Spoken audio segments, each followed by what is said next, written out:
crónica.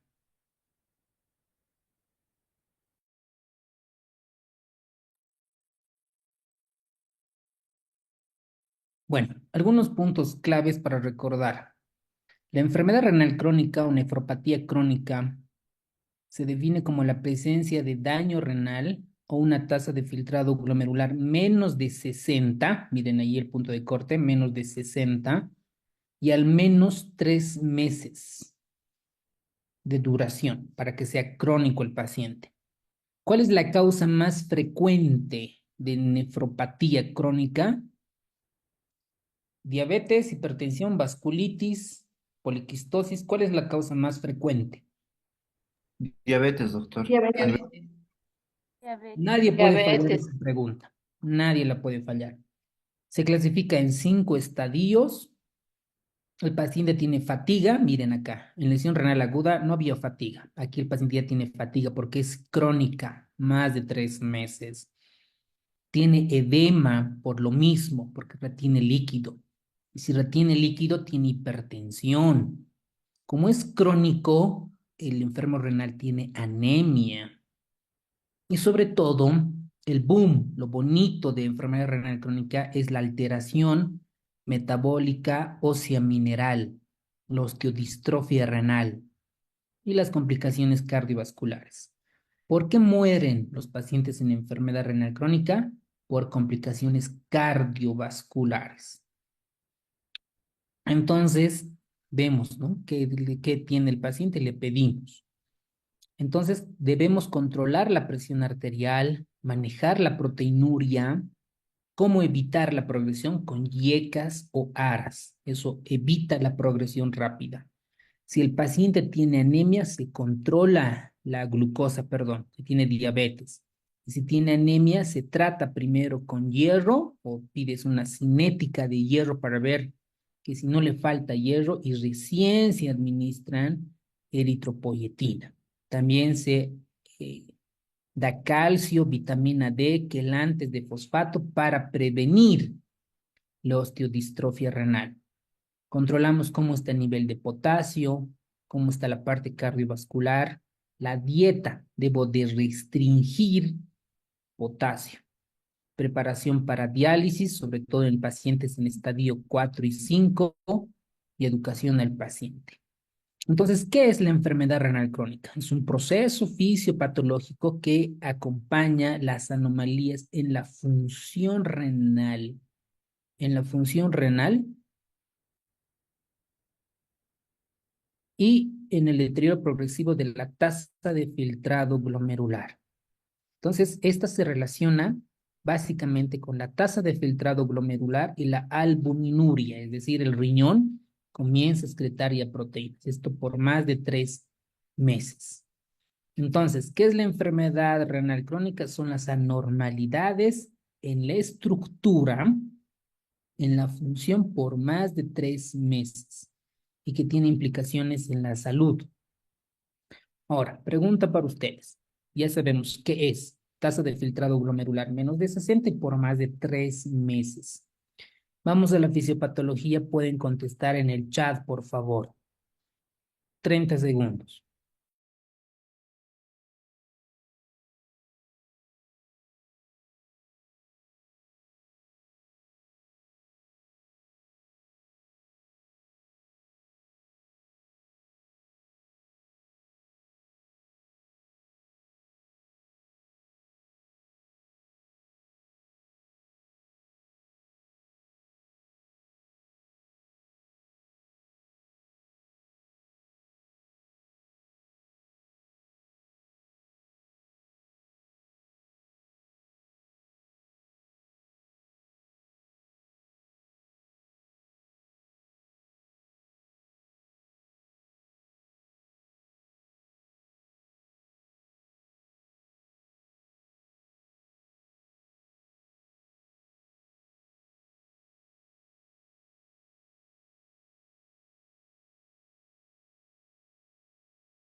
Excelente, muchas gracias por contestar.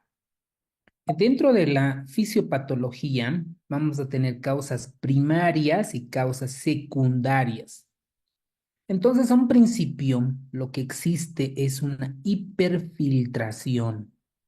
Esta hiperfiltración, lo primero que ocurre, ¿no? Es hiperfiltración.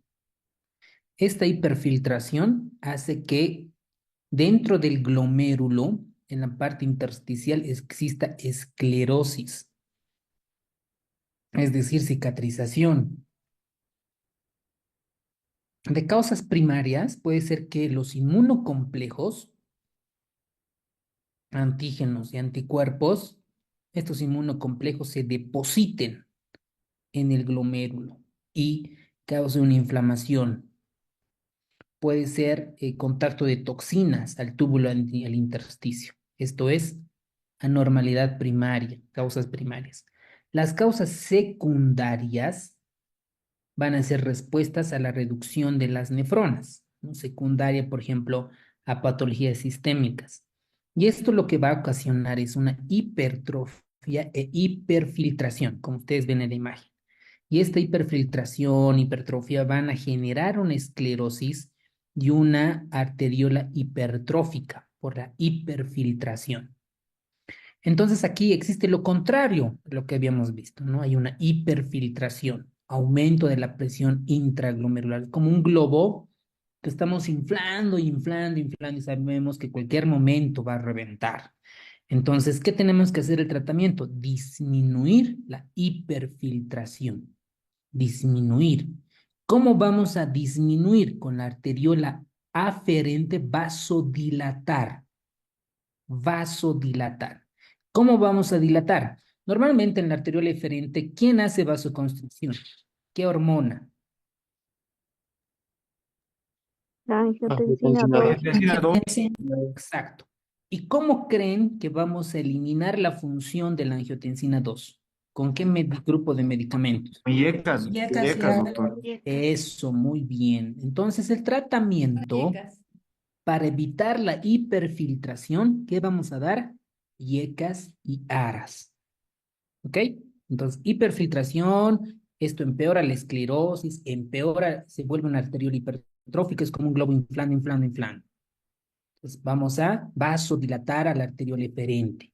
¿Cómo? Con inhibidores de la angiotensina 2. ¿Ok? Entonces, esto lo primero que ocurre, hiperfiltración. Entonces, el tratamiento tenemos que controlar la filtración.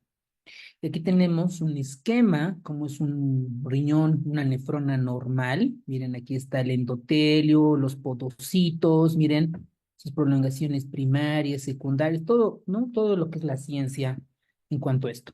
Entonces, un paciente que está enfermo del riñón, lo que va a pasar es un incremento de la presión intraglomerular, hiperfiltración, y la hiperfiltración indirectamente produce incremento. Entonces nosotros tenemos que vasodilatar esta arteriola eferente. Entonces tenemos que disminuir los niveles de angiotensinógeno tipo 2 con yecas y aras. Hasta ahí queda claro en la enfermedad renal crónica.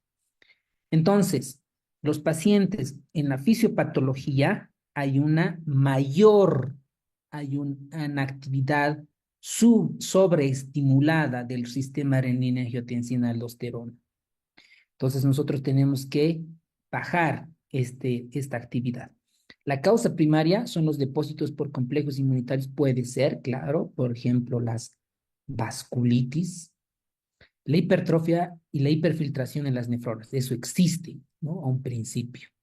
Esta hipertrofia va a generar una esclerosis inadaptativa, ¿no? Aquí en el riñón normal genera esclerosis y arteriolas hipertróficas.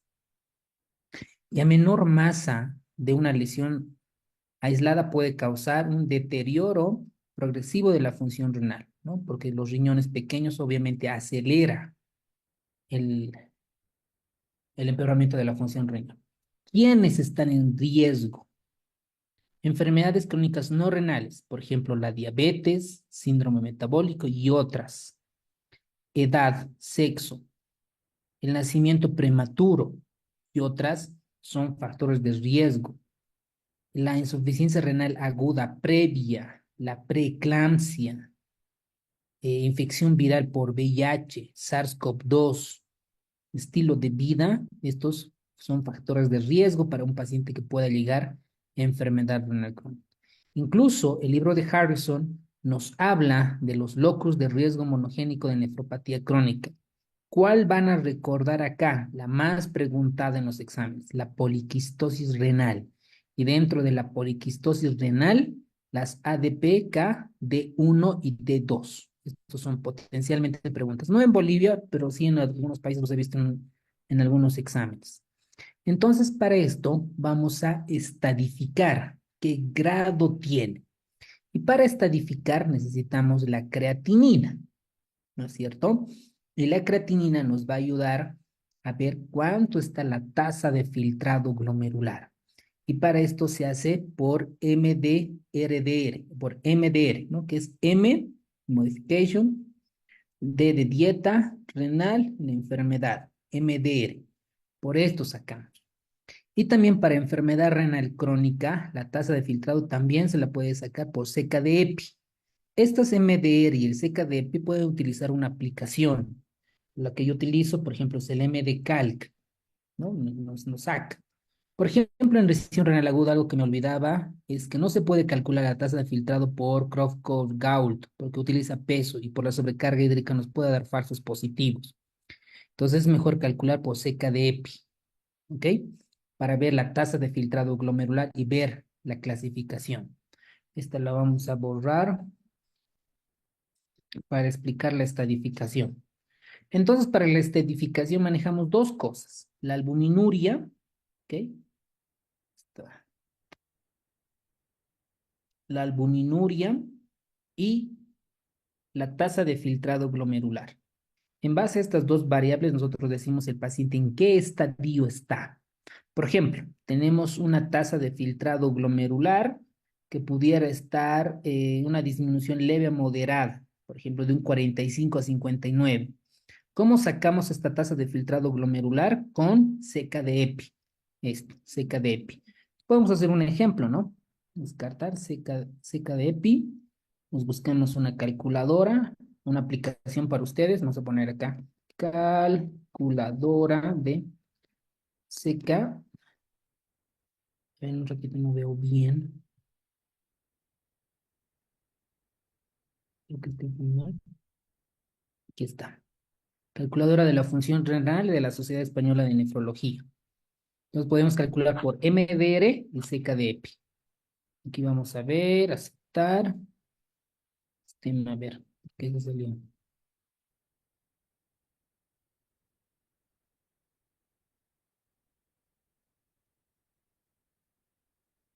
Ya. Miren acá, tenemos el Crocov-Gault. Esta normalmente casi no está recomendada porque utiliza peso. Entonces, MDR es una opción y el seca de EPI. Digamos, tenemos una creatinina de 2.5. El paciente tiene 60 años. Es hombre y por metodología seca de EPI. Vamos a hacer igual MDR, solo seca de EPI, necesitamos solo la creatinina. Calcular. Vemos que tiene 26.9 si es de raza blanca y si es de raza negra 31. Entonces ya tenemos el valor de tasa de filtrado glomerular. Y le pedimos albuminuria. La albuminuria nos va a comenzar a reportar cuánto tiene de albuminuria. Entonces puede, digamos que el paciente tenga 200. Entonces, dependiendo cuánto nos ha salido, ¿en cuánto nos ha salido la tasa de filtrado por seca de EPI? 26.9. 26. 2692. Entonces sería un G4. G4. ¿Están de acuerdo? Entonces, nosotros decimos es un paciente.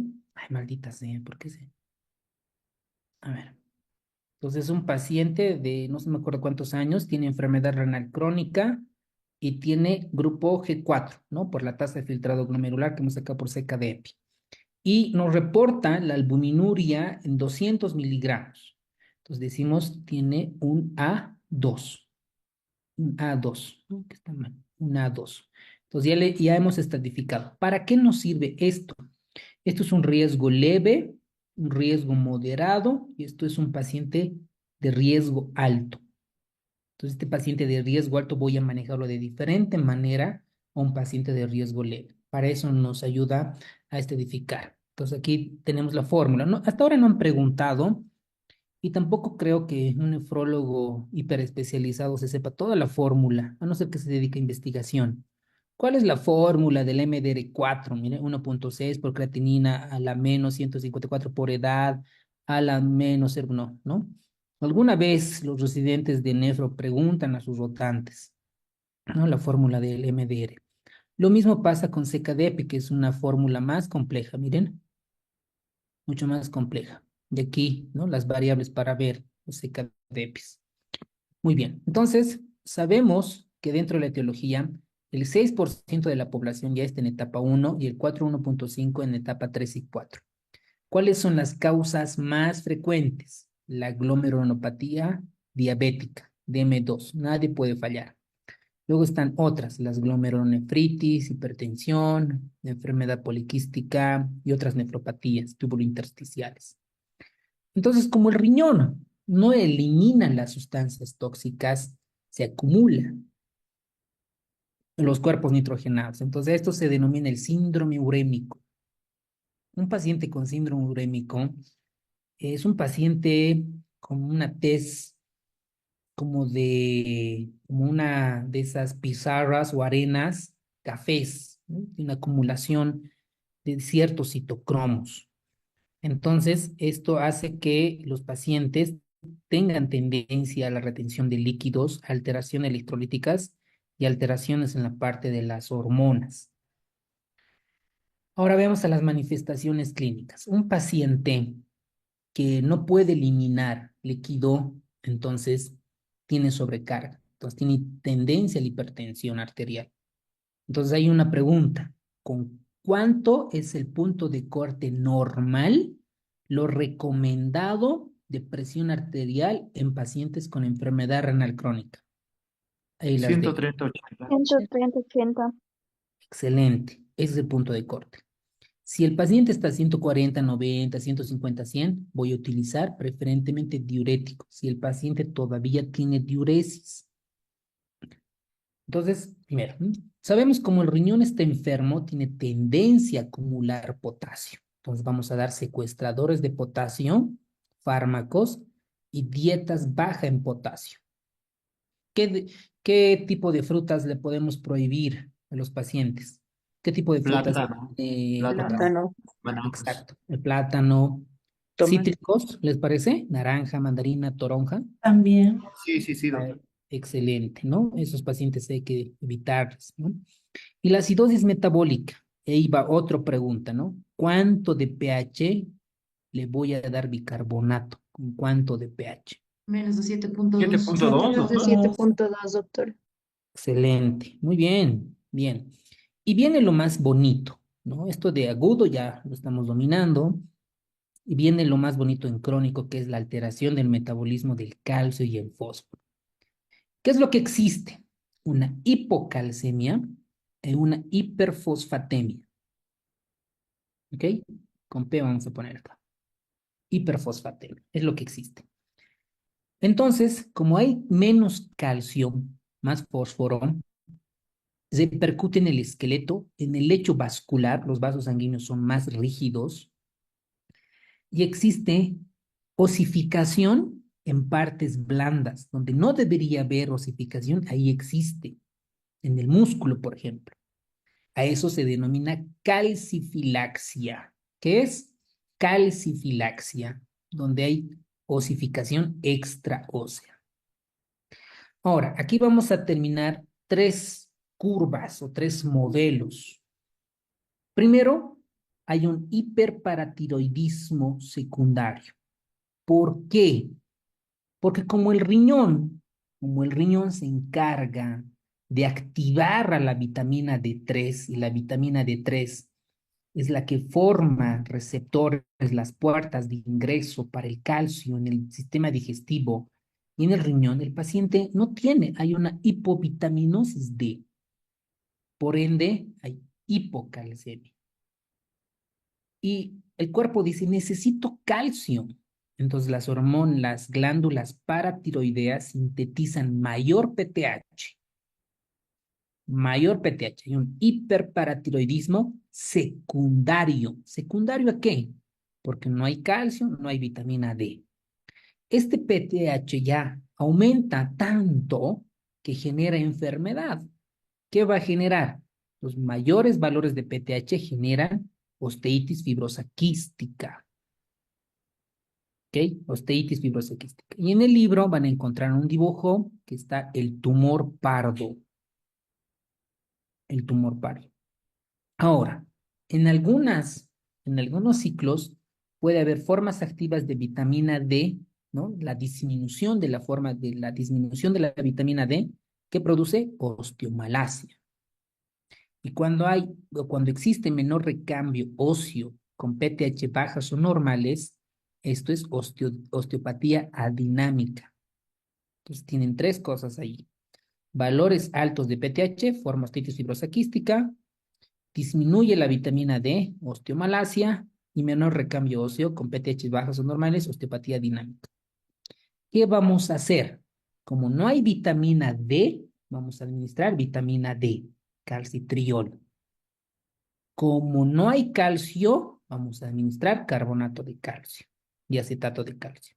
Como hay tanta hiperfosfatemia, vamos a administrar fijadores de fosfato. ¿Ok? Entonces, esto es lo bonito del hiperparatiroidismo secundario. Entonces, el PTH, cuando pasa más de 150-300, van a tener ciertos manejos, antagonizar el PTH, incluso la cirugía. Bueno, muy bien. Una de estas es incorrecta con relación al metabolismo de calcio y fósforo en enfermedad renal crónica. 40 segundos, por favor.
Bueno, muchas gracias por contestar. Miren, entonces, dentro de esto vamos a encontrar un aumento de síntesis de la hormona paratiroidea, disminución de la vitamina D y aumento de secreción de factor de crecimiento de fibroblastos.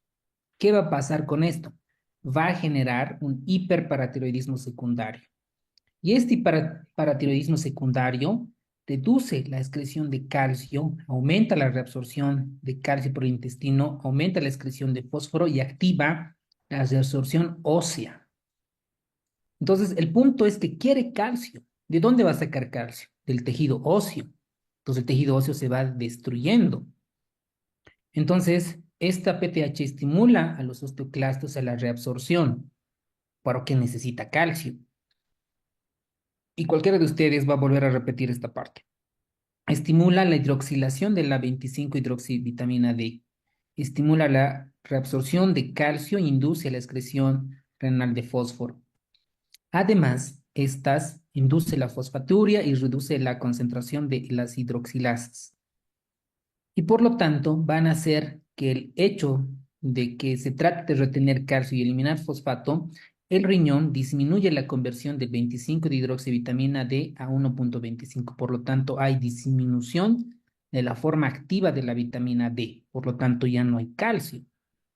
Todo esto va a generar, por la disminución de la función renal, una hemostasis normal del calcio y fosfato se ve comprometida y alteración en la mineralización ósea. El punto es que necesita calcio el cuerpo y va a reabsorber del tejido óseo. Entonces, los valores normales de PTH altos van a ocasionar osteitis fibrosa quística, el tumor pardo, por hiperparatiroidismo secundario. De osteomalacia es por disminución de la vitamina D activa. Las PTHs bajas o normales ocasionan osteopatías adinámicas y los fosfatos, porque habíamos dicho que existe hipocalcemia e hiperfosfatemia, esta hiperfosfatemia estimula, aumenta la síntesis del factor de crecimiento de fibroblastos 23. Incluso se ha demostrado, y Harrison lo explica claramente, que estos son la primera manifestación que ocurre en el sistema óseo mineral en un paciente. Entonces, esta hipercalcemia, esta hipocalcemia, esta hiperfosfatemia tiene implicaciones en la parte vascular, tiene implicaciones en la osteodistrofia renal y la osteoitis fibrosa quística. Y además van a generar la enfermedad ósea adinámica, la osteomalacia y la osteoporosis. ¿Por qué se genera la enfermedad ósea dinámica? Por ahí alteraciones de la PTH. ¿Por qué existe osteomalacia? Por la alteración de la vitamina D. ¿Y por qué existe osteoporosis? Por una combinación de ambas. Entonces, ¿por qué mueren los pacientes con enfermedad renal crónica? Porque se infartan, porque se mueren por complicaciones cardiovasculares.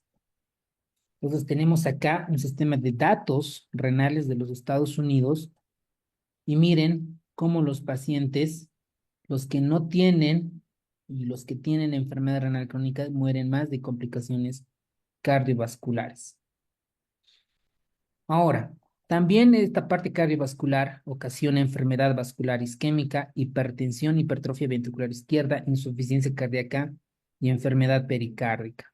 Muy bien. Entonces, la enfermedad renal ataca el corazón. También ataca el sistema hematológico. Entonces genera anemia. ¿Por qué es la anemia? Multifactorial, pero preferentemente por una deficiencia relativa de eritropoyetina. Preguntado ya en el examen es como preguntas similares a la residencia. También hay acortamiento de los vida de los eritrocitos. ¿Cuánto vive normalmente un glóbulo rojo? 120 días. 20 días. 90 días. En pacientes 120 con días. enfermedad viven 50, 60 días. Existe diátesis hemorrágica, ferropenia, hiperparatiroidismo, y este hiperparatiroidismo lleva a la fibrosis de la médula ósea, inflamación crónica, aumento de la hepcidina, deficiencia de ácido fólico, vitamina B12, hemoglobinopatías y otras enfermedades. Entonces eso es lo que lleva, ¿no es cierto? Ahora, ¿en qué etapa aparece la anemia crónica? En etapa 4, y es constante en pacientes con etapa 4. Muy bien, entonces el tratamiento, recuerden, primero siempre es dar hierro, cinética de hierro, pedir al laboratorio para que no le falte hierro y recién con la eritropoyetina. ¿Qué más? ¿Cómo llegan los pacientes? Pueden llegar con calambres, ¿no? Los que trabajan en hemodiálisis o alguna vez han rotado hemodiálisis, los pacientes tienen muchos calambres. Incluso hay un síndrome, que es el síndrome de piernas inquietas, ¿no? Donde el paciente mueve constantemente sus piernas porque es débil, su músculo no tiene buen tono muscular. También trae anomalías nutricionales y digestivas, ¿no? Está el hedor urémico, como no sé, como a ladrillo pesado, ¿no? Gastritis y otras cosas. En la parte endocrina hay alteración de la glucosa. Por eso en pacientes con DM2 Preferentemente no usar hipoglucemiantes orales. No está tan recomendado. Y ahí verán con la endocrinóloga la parte del manejo de diabetes y en enfermedad renal crónica. Y los pacientes tienen anormalidades menstruales, sobre todo las damas, cuando hay una tasa de filtrado glomerular menos de 40. Y los varones tienen disfunción sexual y oligospermia. Ahora, los pacientes, cuando se los ve, están un poco con tez, ¿no? Medio café, un color ladrillo o algo así, porque hay acumulación de cromóforos. Y aparte, esta uremia les genera escozor, prurito. Pues, y el tratamiento es con antihistamínicos. Y genera, ¿no? Tiene una pigmentación cutánea bien especial a los pacientes renales crónicos. Y tienen dermopatía fibrótica nefrógena, que es la induración subcutánea de los brazos y las piernas. Entonces, ¿cómo vemos? Primero vemos un paciente a un principio que puede estar asintomático, que tiene factores de riesgo, principalmente diabetes, y vemos si tiene un síndrome urémico. ¿Cómo voy a darme cuenta que tiene un síndrome urémico? Porque no tiene hambre, pierde peso, tiene náuseas, tiene edema, tiene calambres musculares, tiene escozor y piernas inquietas. Digo, este paciente está en síndrome urémico, por lo tanto necesita hemodiálisis o trasplante renal. Vemos cómo está la presión arterial y aquí el objetivo es menos de 130/80. Vemos el fondo de ojo, exploración del precordial, sobre todo para ver si no tiene pericarditis. La pericarditis ya es una indicación, anótense esto, de trasplante renal. Lo mismo el edema, puede tener asterixis por la parte del urea. ¿Qué pedimos? Lo mismo, creatinina, BUN, ecografía, si tiene diabetes, hemoglobina glucosilada, glucosa en ayunas, todos los componentes. Aparte, les pedimos una cinética de hierro y la hemoglobina para ver cómo está, ¿no? Y vemos el examen de orina, proteína de 24 horas. Si no sabemos si no tiene diabetes, hipertensión, buscamos otras causas como mieloma. En ese caso le pediremos una electroforesis proteica en suero. Y si tiene glomerulonefritis, pediremos algunos estudios inmunológicos. La ecografía renal, ¿qué vamos a ver? Unos riñones pequeñitos, unos riñones atróficos, hiperecogénicos. No hay mucha corteza, hay pérdida de la relación córtico-medular. ¿Ok? En nefropatía diabética aparece unos nódulos. ¿Cuáles son? En histopatología. Ahorita vamos a ver. ¿Es cloromas? No. La nefropatía poliquística aparece nefromegalia, múltiples quistes, ¿no? Esto es como una causa hereditaria. La diferencia más de 1 centímetro de longitud renal sugiere una enfermedad renovascular, un dato indirecto para los imaginólogos. El cistograma miccional nos ayuda a ver si el paciente tiene nefropatía por reflujo.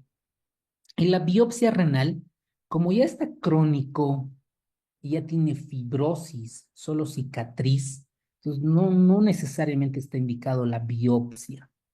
¿Por qué? Porque puede sangrar, un paciente en uremia puede sangrar, puede tener un hematoma renal y puede fallecer. Entonces, por eso no se la realiza frecuentemente. La biopsia renal es en casos cuando no sabemos la causa, no sabemos por qué, y sobre todo si está en una etapa 1 a 3. Por eso vamos a hacer una biopsia. ¿Ok? Entonces, el diagnóstico hacemos con ecografía, creatinina, BUN, la proteína en orina de 24 horas y demás. ¿Ok? Muy bien, el tratamiento. 40 segundos. Una de estas es incorrecta relación al tratamiento de la enfermedad renal crónica.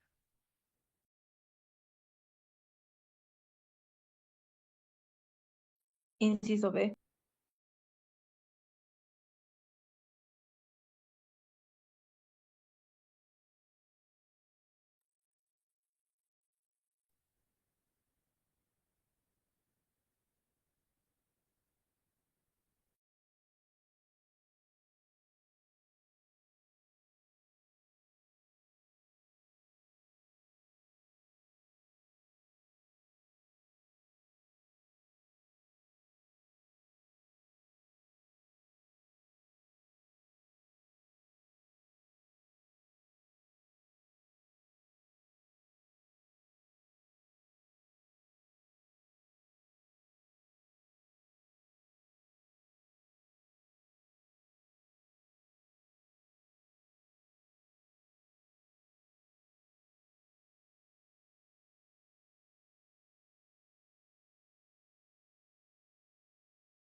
Excelente, muy bien, todos respondieron la pregunta correcta. Entonces, es disminuir la presión intraglomerular. ¿Y cómo vamos a disminuir la presión intraglomerular y la proteinuria? Con YECAS y ARAS. Y debemos ajustar todos los medicamentos a la tasa de filtrado glomerular. Meropenem, impenem, antibióticos, todos los medicamentos. Y por eso dice que no debemos utilizar metformina, meperidina, hipoglucemiantes orales, porque se eliminan por vía renal. Entonces hay mucho riesgo, por ejemplo, con los hipoglucemiantes orales, con la glibenclamida, por ejemplo. Evitar la administración de los AINES, evitar medios de contraste para empeorar la función renal. Entonces la diálisis, ¿cuándo está indicado? Antes de la aparición de los síntomas graves de uremia. Entonces, sustituye solo una pequeña fracción de la función de la filtración. O sea, la diálisis lo único que hace es sacar líquido y toxinas y un poco de potasio, pero el calcio, el fósforo, la PTH ya es manejo clínico, ¿no? Entonces, la mejor opción, y creo que es más barata incluso que la hemodiálisis, es el trasplante renal. Entonces, casi todos los nefrólogos hacen la alta especialidad en trasplante renal, ¿no? Y en la institución donde trabajo, pues se hace muy frecuentemente trasplante renal, ¿no?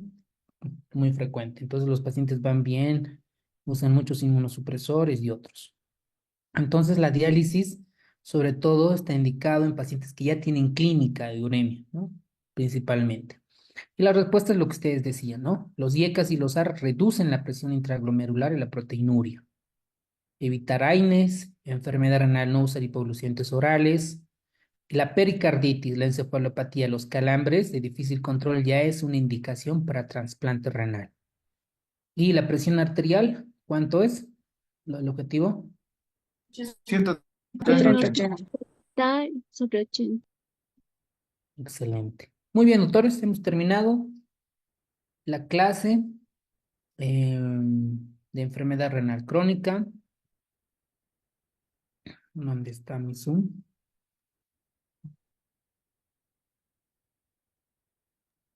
Doctor, una pregunta.